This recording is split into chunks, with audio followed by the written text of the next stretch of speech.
歡迎收睇6點鐘新聞，我係陳婉容。我係林永文，先睇下今日嘅新聞重點。城規會批准山頂大宅各位，城規會批准山頂盧吉道27號大宅改建做文物酒店，但係就設有多項限制，要每個星期安排公眾導賞團參觀酒店。但有團體就到場請願反對，認為只係保留大宅外貌，並唔係真正保育。蔡子璇報導。亞洲電視記者蔡子璇報導。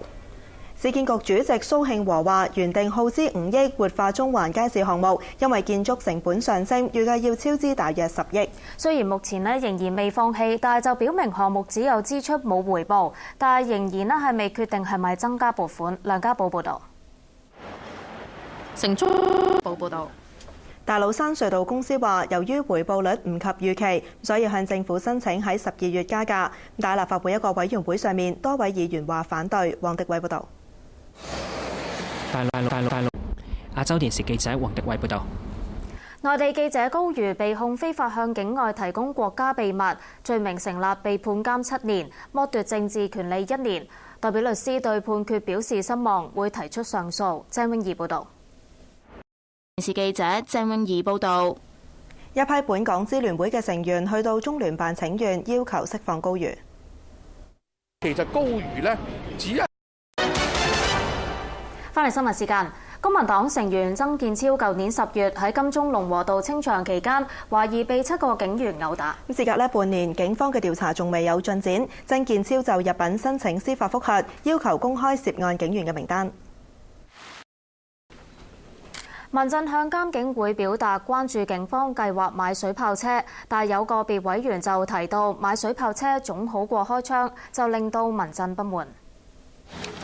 民陣公民黨黨魁梁家傑中午同政務司司長林鄭月娥會面傾政改，梁家傑重申分別約見係想製造分化，佢話喺4月尾會發起新一輪嘅行動，等市民了解點解要否決政改。政制改革。